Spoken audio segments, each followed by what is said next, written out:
জানলা করে দিলাম, ওর মন কেমন করলে এখানে এসে বসবে, আবার দেখতে পাবে। কৃষ্ণনগরের জলহাওয়া গায়ে মেখে যে শৈশব শুরু হয়েছিল তা যে একদিন সময়ের পরিক্রমায় বাংলা চলচ্চিত্রের মহাতারকায় রূপ নেবে কে জানত। একাধারে অভিনেতা, নাট্যকার, বাচিক শিল্পী, কবি, চিত্রশিল্পী সৌমিত্র চট্টোপাধ্যায়ের জন্মদিন আজ।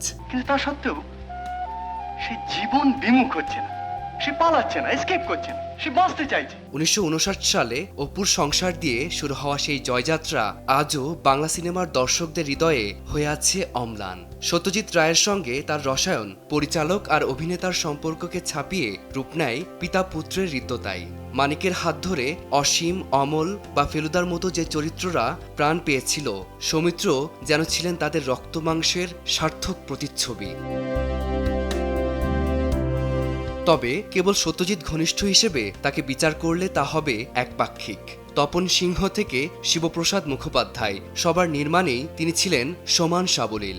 সুবীর মন্টু রোমান্টিকতা থেকে অরণ্যের দিনরাত্রির নাগরিক যুবক, সবখানেই তিনি নিজেকে ভেঙেছেন, আবার গড়েছেনও।